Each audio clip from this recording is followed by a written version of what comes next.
सवाल पूछने के लिए कहते हैं। अपने आप से पूछो, ऐसा क्यों हुआ और कहां से एक्सपीरियंस आया इस ब्रह्मांड का, और हमारा अपना खुद का भी एक्सपीरियंस कहां से आया। हम जब सोते हैं तो खट्ट से सपना एक्सपीरियंस करते हैं या अंधेरा एक्सपीरियंस करते हैं, जगते हैं इस दुनिया को एक्सपीरियंस करते हैं। ये बोल रहे हैं मानो मत कि दुनिया ऐसे बनी, भगवान ने ऐसे बनाया। ईसाई बोलते हैं भगवान ने 6 दिन में दुनिया बनाई है। ये कॉन्सेप्ट है। अपने आप से पूछो कि आखिर ये अनुभव कैसे आया, ये फिल्म कैसे चल रही है। इसका सोर्स है, जैसे एक प्रोजेक्टर होता है पिक्चर हॉल में, यहां से लाइट चलती है पर्दे पर, तो पर्दे पर पिक्चर चलती है। ऐसे ही हमारे अंदर में एक प्रोजेक्टर है जिसमें से ये फिल्म चल रही है, निकल रही है। उस प्रोजेक्टर के पास पहुंचो, और उस प्रोजेक्टर तक पहुंचने का जरिया क्या है? I am of the nature of space. नमस्कार दोस्तों, नमस्कार। स्वागत है आपका इस सीरीज में जिसको हम कहते हैं त्रिपुरा रहस्य, जिसमें भगवान गुरु दत्तात्रेय बात कर रहे हैं परशुराम से। ये सोच करके ही मुझे बड़ा अजीब लगता है कि परशुराम भी भगवान, गुरुदत्त भी भगवान, और एक भगवान दूसरे भगवान को समझा रहे हैं। लेकिन इसको समझिए, ऐसे ऐसे डाउनलोडिंग चल रही है।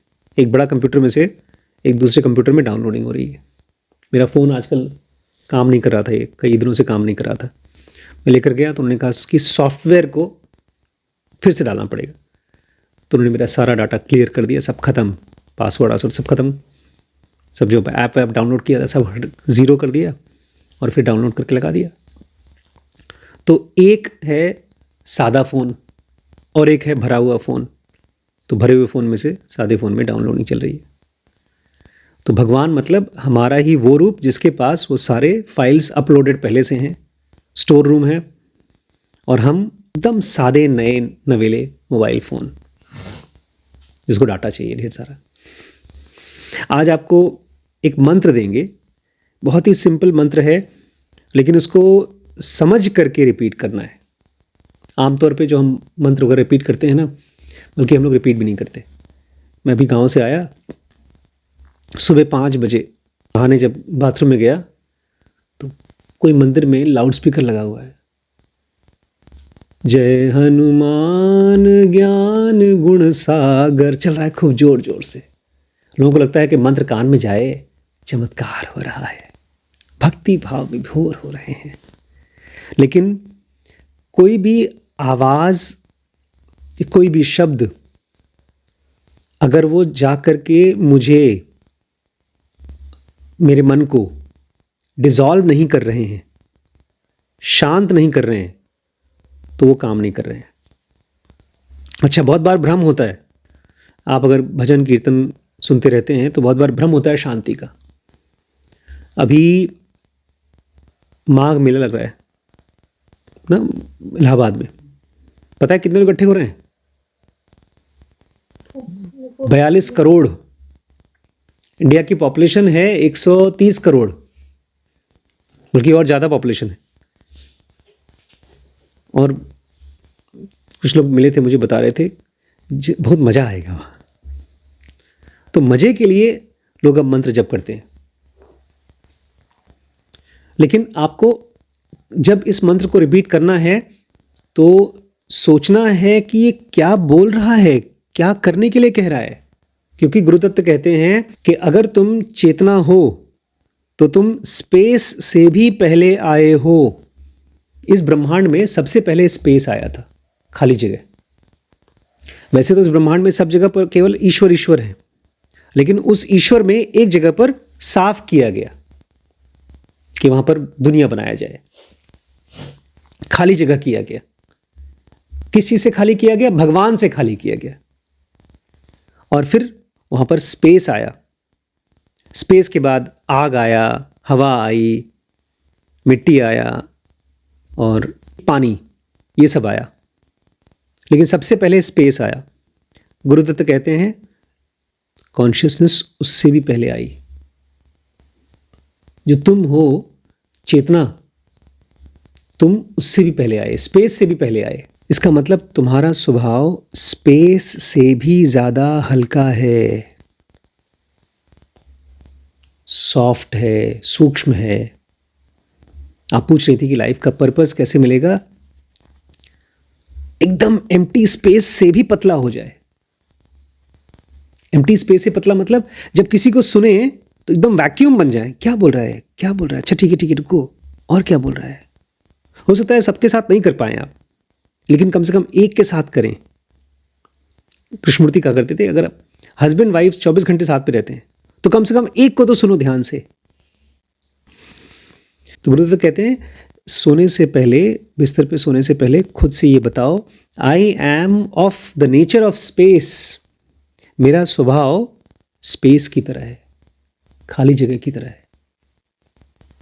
हम लोग क्या करते हैं, उसके अंदर खूब चमत्कारी चीजें भर देते हैं कि हनुमान जी हैं, राम जी हैं, ये वाले भगवान हैं, फलाने भगवान हैं, वो सारी प्रॉब्लम सॉल्व कर देंगे। कुछ नहीं डालना है, अपने अंदर में जो है उसको खाली करना है। मंत्र क्या है, I am of the nature of space. मेरा स्वभाव स्पेस की तरह है। और आगे कहते हैं ये जो तुम ज्ञान ले रहे हो ना, ये शब्दों के परे है। हम लोग जब ज्ञान लेते हैं तो केवल शब्द लेते हैं। बुद्ध ने एक बार किया भी, आते थे वो लेक्चर देते थे आधे आधे घंटे, और हर एक लेक्चर में 3-3 4-4 बार अपनी बात को रिपीट करते थे ताकि कोई सो गया हो तो सुन ले बार बार। एक बार वो आए, कुछ बोले ही नहीं, चुप। 1 मिनट हो गया, लोग सोच रहे हैं अब बोलेंगे। 5 मिनट, 10 मिनट, आधे घंटे, चुप, कुछ नहीं बोल रहे हैं। तो कहते हैं पीछे एक उनका शिष्य था, उसका नाम मुझे नहीं याद आ रहा है, महाकश्यप। हंसने लगा खूब जोर से। तो लोगों ने पूछा क्यों हंस रहे हो। बोलते उन्होंने दिया तो लेक्चर, बताया क्या करना है, चुप रहना है, अंदर से चुप रहना है। ये सब बातचीत नहीं किया उसने, खाली हंसा। तो बुद्ध के हाथ में एक फूल था, गुलाब का या कमल का फूल था, कमल का फूल था।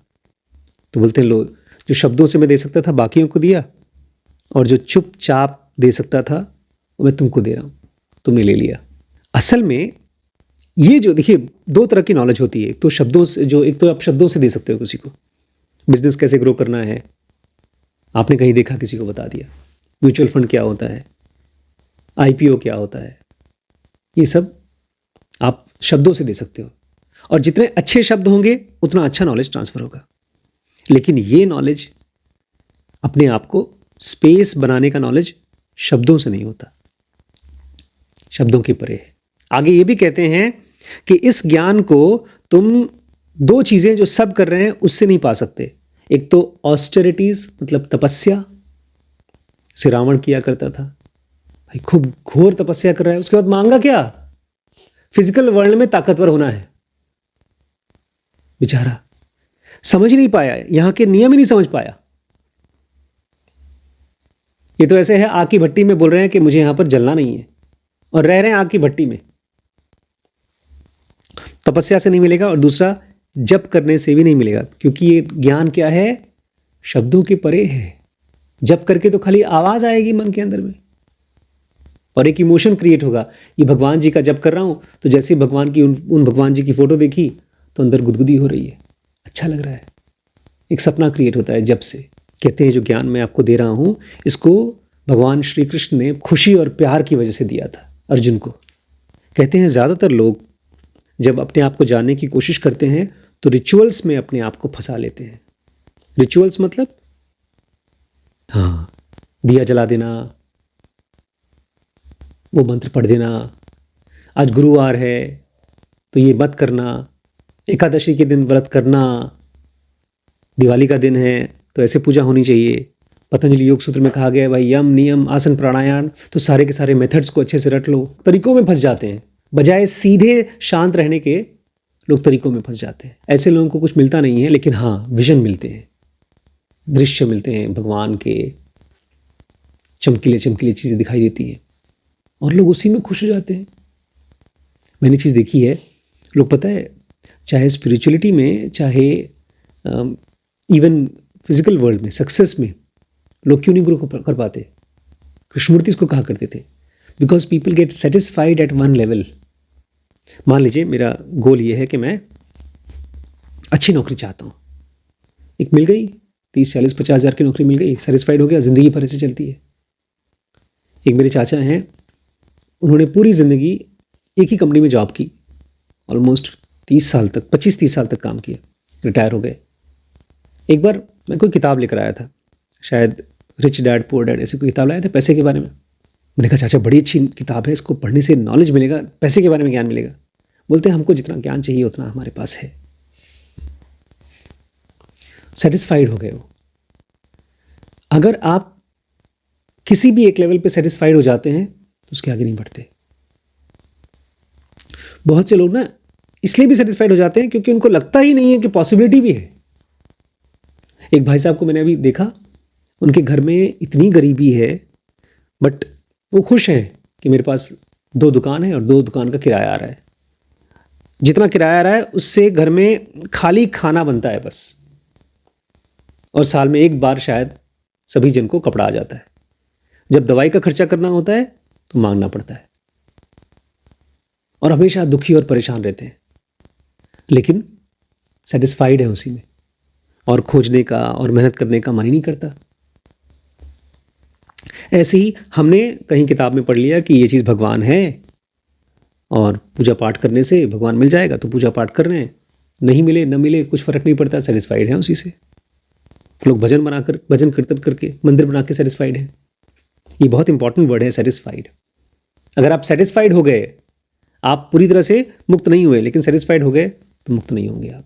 जो हमारे मन में चलता है ना कि यार हो ना हो भगवान ऐसे ही मिलेगा, इसको बोलते हैं कॉन्सेप्ट। कॉन्सेप्ट को कैसे समझाएंगे? ये अच्छी किताब है। हाँ, ये अच्छा आइडिया है।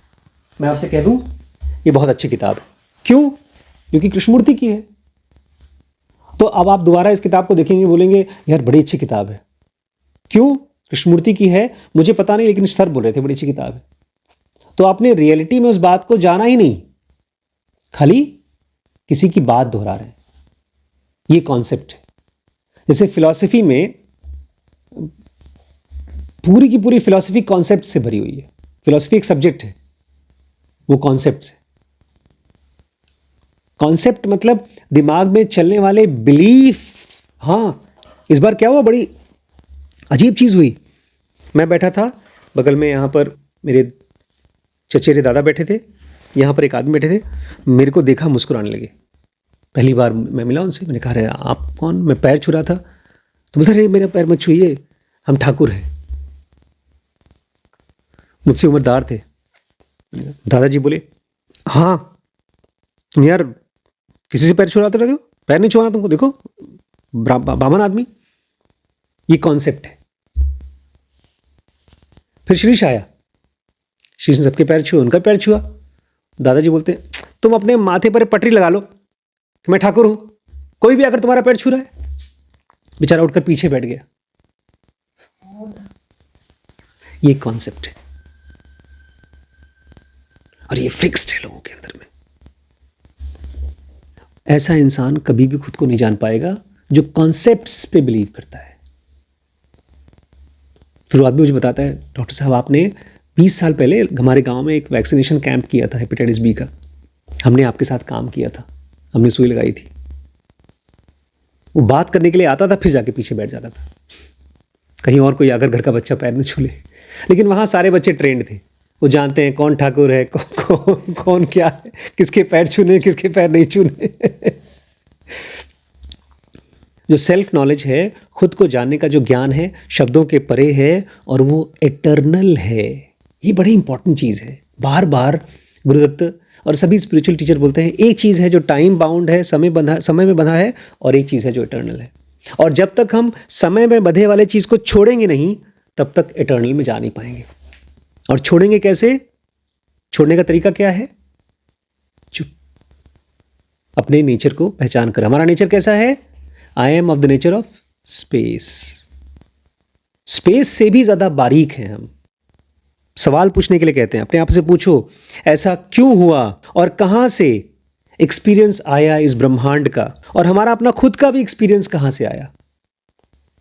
हम जब सोते हैं तो खट्ट से सपना एक्सपीरियंस करते हैं, या अंधेरा एक्सपीरियंस करते हैं, जगते हैं, उस दुनिया को एक्सपीरियंस करते हैं। ये बोल रहे हैं मानो मत कि दुनिया ऐसे बनी, भगवान ने ऐसे बनाया। ईसाई बोलते हैं भगवान ने 6 दिन में दुनिया बनाई है। ये कॉन्सेप्ट है। अपने आप से पूछो कि आखिर ये अनुभव कैसे आया, ये फिल्म कैसे चल रही है। इसका सोर्स है, जैसे एक प्रोजेक्टर होता है पिक्चर हॉल में, यहाँ से लाइट चलती है पर्दे पर, तो पर्दे पर पिक्चर चलती है। ऐसे ही हमारे अंदर में एक प्रोजेक्टर है जिसमें से ये फिल्म चल रही है, निकल रही है। उस प्रोजेक्टर के पास पहुंचो, और उस प्रोजेक्टर तक पहुंचने का जरिया क्या है? I am of the nature of space. ये समझना होगा तुम्हें। This has to be understood. ये नहीं समझ में आएगा तो मुक्त नहीं हो पाओगे। सुनते रहो, रोज सुनते रहो, रोज पढ़ते रहो, जब तक कि तुम्हें अपने बारे में डाउट पूरी तरह से खत्म नहीं हो जाता कि तुम हो कौन। होता यह है, जब हम मरते हैं ना, तो लगता है अरे यार मैं मर गया। ये याद नहीं आता शरीर मर गया, मैं तो यही हूं, जिस रमण के साथ हुआ। याद नहीं आता, मरते समय याद नहीं आता। मरते समय वो चीजें याद आती। कहते ना, मरने के बाद वही बनते हो जो आपकी आखिरी थॉट है। थॉट नहीं बनते आप, इमोशन बनते हो। हरे राम, क्या होगा मेरे बच्चे का, कौन देखभाल करेगा। मेमोरी में ही नहीं आता कि एक रियलिटी है, अब मैं उस रियलिटी में जा रहा हूं। ये शरीर तो खत्म हो गया, अब मैं किस जोन में हूं। सोते समय याद नहीं आता। पूछो अपने आप से, तब तक सुनते रहो जब तक कि तुम्हारे डाउट खत्म नहीं हो जाते अपने बारे में, कि तुम्हारी आइडेंटिटी क्या है, कि तुम क्या हो और इस ब्रह्मांड में कैसे आए। आप किसी को मिलते हैं जो सीनियर है, 20-30 साल पहले आपसे जानता है, ज़्यादा जानता है। जैसे मैं जब अल्ट्रासाउंड कर रहा था, एक बार मैंने कहानी पहले बताई भी है, डॉक्टर ज़ैड हसन थे, वो सर्जन हैं, अभी तो 76-77 के हो चुके हैं। हमने अल्ट्रासाउंड की रिपोर्ट बना के दे दी कि पेशेंट को 4 प्रॉब्लम लिख दी, ये भी हो सकता है, वो भी हो सकता है, वो भी हो सकता है। तो एक तो उसमें से सही था, लेकिन बाकी 3 बहुत दूर थे, बहुत गलत थे। तो उन्होंने बुलाकर पूछा, बेटा ये क्या हो सकता है, इसमें ये 4 चीज़ हो सकती है। मैंने कहा हाँ सर, किताबों में लिखा है, अगर पेट में ऐसे फ्लूइड दिखाई दे रहा है तो खून भी हो सकता है, मवाद भी हो सकता है, पानी भी हो सकता है, और गैस भी हो सकता है। तो अच्छा, तुम्हारे हिसाब से 4 हो सकता है। मैंने कहा हाँ सर। बोलते नहीं बेटा, ये खून है। अभी उन्होंने देखा नहीं मरीज को खोलकर। मैंने कहा सर, ऐसे कैसे बहस कर रहा था मैं उनसे। उन्होंने ऑपरेशन करके दिखा दी, उनका अनुभव था। तो ऐसे ही आपका गुरु आपसे ज़्यादा अनुभवी है, उसके ऊपर अगर आप भरोसा कर पाते हैं तो जल्दी डिस्कवर भी कर लेंगे। मैं बहस भी कर सकता था उनसे। पहले तो आपको डिसाइड करना होता है कि किसके ऊपर भरोसा करें। किसी एक को गुरु बनाना होता है, और वो आता है एक्सपेरिमेंट से। उसकी कुछ बातें आप प्रैक्टिस करते हो, आपको उसका रिजल्ट मिलता है, तो आपको भरोसा होता है। फिर आप उसकी उंगली पकड़ते हो और आगे चलते हो। यार इसका मतलब कमाल है। इस जन्म में जो कुछ भी हम इकट्ठा कर रहे हैं ज्ञान, वो कभी नहीं खोता। हर जन्म में हम लोग अपने ब्रेन में डाउनलोड करते हैं अनुभव, लेकिन अनुभव के साथ साथ हमको चाहिए ज्ञान। ज्ञान और अनुभव में क्या फर्क है? हम किसी से मिले, वो अमीर आदमी है, मैं गरीब आदमी हूं, उसको देखते ही मैंने अनुभव किया ईर्ष्या, मेरे को बनाया अब मैं भी अमीर बनूंगा, और जाकर पड़ गया बिजनेस में, धंधे पानी में, भूल ही गया उस आदमी को। अब मैं अपने चक्कर में पड़ गया हूं। किसी को देखा, मन में प्यार अनुभव हुआ, अच्छा स्वाद का खाना खाया, ये अनुभव मैं पूछ रहा हूं। इस अनुभव में और ज्ञान में क्या फर्क है? गुरुदत्त कहते हैं knowledge once acquired can never be lost. ज्ञान कभी खोता नहीं है, अनुभव खो जाता है। मतलब जो फिजिकल वर्ल्ड का अनुभव जो हम खोज रहे हैं, एक 5 स्टार होटल में गए, आप खाना खा के आए, आपने पिक्चर देख ली, वो सब खो जाता है, ज्ञान नहीं खोता। तो ये ज्ञान क्या चीज है जो नहीं खोता कभी भी? जब तक हम ज्ञान के लिए अनुभव नहीं करते तब तक ज्ञान मिलता ही नहीं। एक बच्चा है, जैसे आपने पूछा कि भाई अच्छी नौकरी के लिए क्या करें, इम्तिहान दें, कंपटीशन पास करें और नौकरी पाएं। लेकिन उस नौकरी में और गहरे जाने के लिए, उस काम में और गहरे जाने के लिए क्या करें? आप जब किताब पढ़ते हैं तो किसी गहरे अनुभव को अपने अंदर में उतारना चाहते हैं। मैं उबर कंपनी में कभी गया नहीं, स्लैक कभी देखी नहीं, लेकिन वहां क्या चल रहा है, अपने मन में उतारने की कोशिश कर रहा हूं मैं, एक समझ पैदा करने की कोशिश कर रहा हूं मैं। यहां पर उथले अनुभव की बात नहीं हो रही है। आप बात कर रहे हैं गहरे अनुभव की। एक आदमी जब ध्यान को अनुभव करेगा तो कभी भूलेगा नहीं, आप वो कह रहे हैं। यहां बात हो रही है एक आदमी सिगरेट पीता है, वो अनुभव किसी काम का नहीं है। अमीर लोग, सक्सेसफुल लोग, पढ़े लिखे लोग अपनी बीवी को छोड़ करके किसी और की बीवी के साथ सोते हैं। यह अनुभव किसी काम का नहीं है, क्योंकि ये आपको और बाहर ले जाता है। ज्ञान वो है जो आपको अंदर की तरफ ले जाता है, साइलेंस की तरफ ले जाता है। एक बार आप साइलेंट हो गए, जितना साइलेंट एक आदमी हो जाता है वो कभी खोता नहीं। इसलिए जो आदमी बहुत समझदार होकर मरता है वो एक अलग ही जोन में जाता है। जो आदमी कंफ्यूज होता है वो अलग जगह पर जाता है। स्वर्ग और नरक का मेन क्राइटेरिया ये है, एक समझदार आदमी और एक बेवकूफ़ आदमी, कंफ्यूज्ड आदमी। जो आदमी रेप किया था उसको पता नहीं शायद फांसियों से लगी थी। केस जब तक चला है तब तक बोलता है लड़कियों का तो रेप होना ही चाहिए, ऐसी लड़कियों का जो बदतमीज होती है, रात को 2 बजे क्यों घूम रही है, 1 बजे क्यों घूम रही है। तो ये कंफ्यूज आदमी है, ये ऐसी गलती करेगा और दोबारा ऐसी चीज़ों में फंसेगा जिसमें जेल होगी, फांसी होगी। और एक क्लियर आदमी वो है जो देखता है कि यार ये चीज़ में एक झंझट है, इससे बचना है। क्यों? क्योंकि मुझे पीस अच्छी लगती है, शांति अच्छी लगती है। जो आदमी समाधि को जान जाता है वो रोज़मर्रा की चीज़ों में उलझता नहीं है। यहाँ पर समाधि को ऐसे मत सोचिए कि आंख बंद करके बैठा है। यहाँ पर समाधि मतलब अपने अंदर में अपने आप को समझ पाने की छोटी छोटी स्टेट्स। जब आप कुछ समझते हैं तो बड़े खुश होते हैं, यार मज़ा आ गया। फिलहाल यही समाधि मान के चलिए, क्योंकि जो समझ है ना वो ब्रेन में वो सेल्स पैदा करेगा जो आपको समाधि के लिए तैयार करेगी।